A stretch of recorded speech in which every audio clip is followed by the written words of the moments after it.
family annihilated, a 6-year-old boy is rescued by a soldier and begins his journey as Russia's youngest hero. Today we will recap the story of the 2019 movie called Soldier Boy.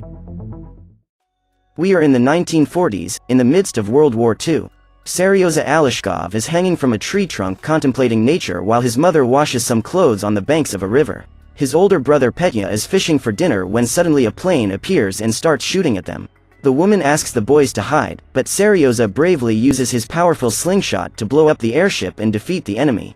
However, when he turns around to speak to his mother and brother, they are both gone. At this time, the boy is awakened by the sound of someone knocking on the door. He rushes to attend to her, believing the person outside to be his mother. However, he is surprised by the arrival of his aunt Anasia. The woman is scared and asks the boy to pack his things to leave. Anasia informs him that the boy's mother and brother were killed, and if the soldiers found out that Seryoza was his sister's son, they would kill him too. Her plan was to take the boy and say he's her son, but before they can escape, German soldiers invade the house. The woman helps Seryoza escape through the window, but ends up being shot. The boy runs into the forest in terror and tries to find a place to hide. Deep down, he still believed his mother would find him, but the young man could barely imagine the challenges he would face from now on. A few hours have passed and Seryoza has to find a way to survive on his own. While drinking water on the banks of a river, the boy is surprised by the arrival of some soldiers. Traumatized by what had happened, he soon looks for a place to hide. For a few minutes, Seryoza sneaks between the roots of a large tree, but something unexpected happens. A snake appears beside him. The little one is scared to death, but even so, he forces himself to remain silent. For him, no fear is greater than that of suffering the same fate as his family members. Meanwhile, the soldiers build a fire and take the opportunity to rest. After eating, they put out the fire and leave. At that moment, Seryoza finally manages to get away from that tenebrous serpent. Hungry, the boy picks up one of the cans left by the men, hoping to find scraps of food. A few days have passed and the boy is so weak that he can barely walk. He finds some small fruits on the way, but soon the place is bombed and Seryoza has to flee. That afternoon, it starts to rain. However, the boy is exhausted and without strength to go out in search of shelter. A few hours later, he is found by 2 Russian soldiers who take him to the camp. There, Seryoza is greeted by Kuznetsov, the commander, who immediately requests the help of his men to feed and care for the boy. From that day forward, the boy is called by his new nickname, Sergei. A few hours have passed and the soldiers try to distract their minds by talking about their family members, before starting a new battle. However, when they least expect it, they are surprised by a bomb. In the infirmary, Sergei has his injuries tended to by nurse Katya. Due to the attack, new wounded arrive at the scene and the woman rushes to tend to them all. Even weak and injured, Sergei doesn't shut up for a minute and shows enthusiasm to learn more about being a soldier. Little by little, the boy will fit in and win the hearts of everyone around him. Katya is called by one of the soldiers and, when she arrives outside the tent, she finds a goat. Everyone wonders how the animal ended up in a place like that, but they are happy because, in the following days, they could drink milk and eat cheese, something extremely rare in the reality in which they were living. At that time, Kuznetsov and his companions appear. The man immediately goes to check on Sergei and is relieved to see that the boy is slowly recovering. The boy says that he received an injection with a huge needle, which caused him a lot of pain. He admits that at first he wanted to run away, but due to his courage, he decided to stay. Finally, Sergei asks to see the commander's pistol and, after unloading the weapon, the man hands it over to him. The young boy asks about the signature on the side of the weapon and Kuznetsov reveals that it is a special weapon, which was given to him by General Ostasho. Hearing this, Sergei gets even more excited and starts simulating as if he was shooting. At this point, the man takes the pistol from the boy's hands and puts it back, for he is still too young to develop a taste for that sort of thing. Contrary to all the commander's expectations, Sergei shows off the battle tank he designed on his belly. He then asks Kuznetsov if he owns a plane. Upon discovering that the man has never owned an airship, Sergei decides to draw one on the band that wraps his injured arm. When the commander leaves the tent, Katya works up the courage to go talk to him about the boy. The nurse asks the man to let the boy stay with them, and Kuznetsov immediately denies the request. He claims that a child does not belong there and says he will take him to an orphanage. Later, some soldiers go to visit Sergei and the young man is excited to use binoculars for the first time. As they leave, Rezo appears and the boy runs into his arms. The man hands the boy a candy. Like the rest of the camp, Rezo is building strong bonds with him. During the night, Katya talks to her fellow nurse and tells her that she can't sleep anymore because, since Sergei arrived, she can't stop thinking about him. The woman claims that the moment she saw him for the first time, Something inside her changed, like a maternal instinct. Katya reveals that, although she doesn't want the boy to be in the middle of the war, but in a safe environment, her biggest fear is that the commander will send him somewhere else, because then she could never find him again. The next morning, Igor goes to talk to Kuznetsov. The soldier tries to convince him to leave the boy at the camp, as the soldiers have become attached to him.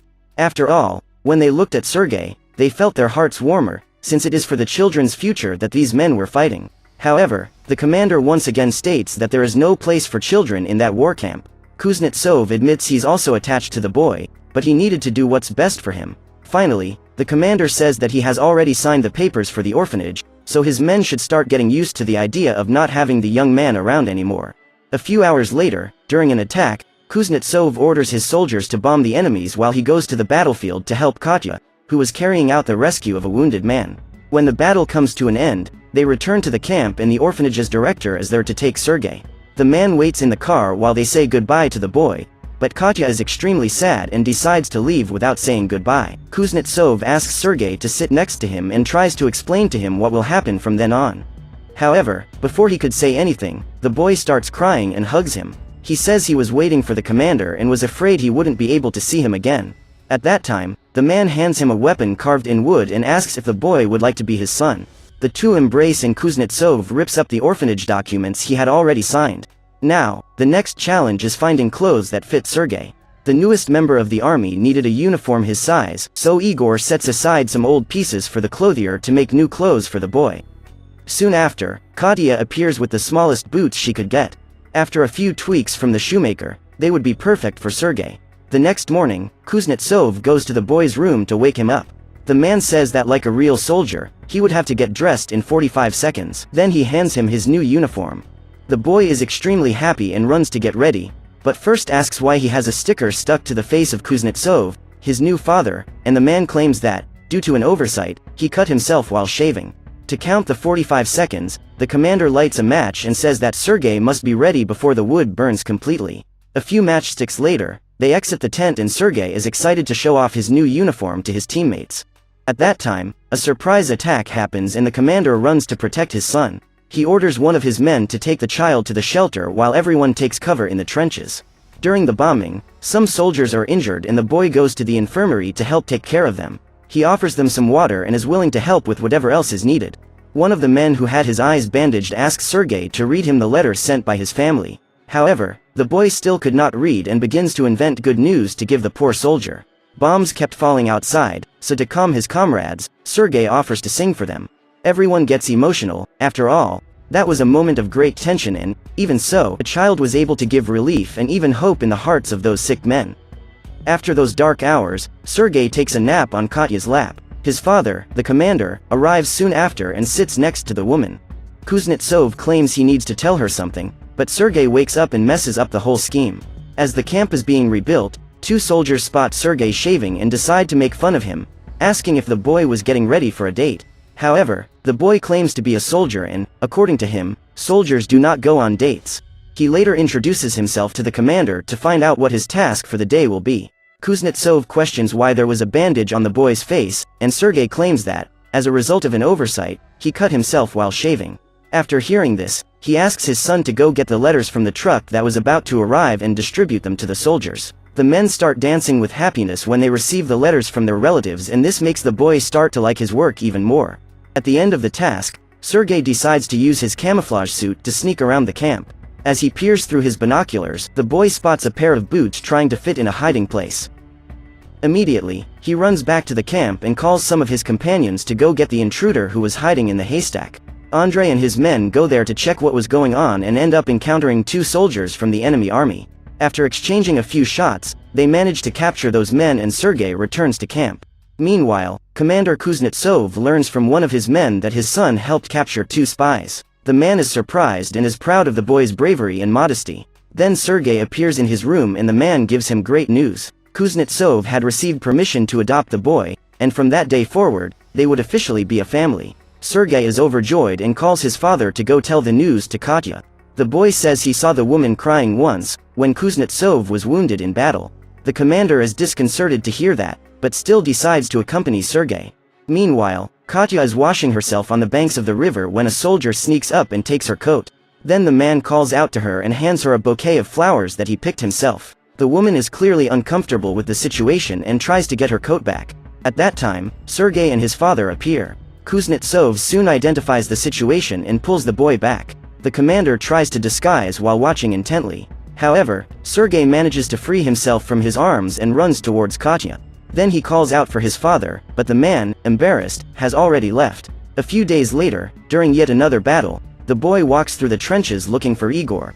After receiving the ammunition, the soldier asks the boy to go to the underground shelter. Sergei refuses to abandon his comrades, but Igor manages to convince him that this is an order and a good soldier must follow the orders of his superiors. Still, the young man decides to help. He overhears his father and his companions talking about a failed connection. A wire had snapped and some men were sent to fix it. Sergei decides to go after them and crawls on the ground in order to avoid getting hit. When he finds an injured soldier, he tries to help and asks what to do to fix the wire. Sergei follows the instructions for joining the two ends. By doing so, the connection returns and the commander is able to call for reinforcements. This heroic act of the boy possibly saved hundreds of lives. After the battle, Sergei starts coming up with a new plan. His next mission is to bring Katya and her father together, as he has already realized that they have an interest in each other. For this, the boy runs to the nurse and says that the commander is sick. Then he takes the woman running to his room. Upon arriving there, she finds Kuznetsov lying on the table and wakes him up in despair. In the meantime, Sergei was already hiding, watching everything from the outside. As Katya tries to examine him, the commander wakes up startled and claims he is not sick. The nurse explains what happened, and in that instant, Kuznetsov understands his son's plan. He tries to gather the strength to declare himself, but the woman is extremely embarrassed and leaves. However, he couldn't let this chance pass, so he goes after her. Meanwhile, Sergei climbs a tree and uses his binoculars to observe the camp. At that time, he spots some rescue dogs arriving at the scene and runs there to receive them. A few minutes later, the boy asks permission to go for a walk with them and climbs onto a wheeled stretcher while the animals pull him. The problem begins when, on the way, the dogs spot a cat and start chasing it. If they kept running like that, they would soon hit a minefield and the boy's life would be in danger. Realizing this, Rezo gets on a motorcycle and races to stop the dogs before it's too late. Seeing that Sergei was unharmed from that situation, the soldier is extremely relieved. In the forest, Kuznetsov kept trying to talk to Katya, but when he finally manages to reach her, he can't find the right words to express exactly what he wants to say. So, he decides to put Sergei in the story and claims that the boy loves the woman very much. He then asks if Katya would like to become the boy's mother. However, before the nurse can respond, a soldier appears and delivers a letter to the commander. On it was a message from the high command. The next day, the army prepares to leave. A few hours later, they stop to rest at the house of some peasants. After eating, they discover that a German bomb had fallen on that house and was still there. The projectile went through the ceiling, pierced the floor, but luckily it didn't explode. The soldiers then decide to help them get rid of that thing, before any damage is done. They later continue their march and Sergei hitches a ride with Rezo and his father. Suddenly, the vehicle they were in explodes and the battalion finds it has ended up in a minefield. Sergei and everyone around are bewildered by the noise. A few meters ahead, the boy finds Rezo dead. When they finally manage to reach their destination, while his father talks to the general, Sergei asks what his next task will be. The man asks him to inspect the soldiers' uniforms and the boy enlists the help of an officer to carry out this task. After checking all the soldiers' boots and suits, he asks the man to write down the names of all those whose uniforms are damaged. After complying with what was ordered, the boy returns to the general's office to deliver the report. During the night, Sergei and his father walk through the forest while talking about the upcoming award ceremony. The guard insignia is a badge given to those who risk their lives to save the country. This means, of course, that Sergei will also receive this award. While celebrating his first award, a bomb is dropped and Kuznetsov is buried. The boy tries to get him out of there, but he doesn't have enough strength to lift the rubble. Later, after the bombing, with the help of his comrades, the commander is taken out of there and given medical care. Despite being badly injured, the man continues to recover and is soon ready to march with his companions again. The following year, in 1943, Sergei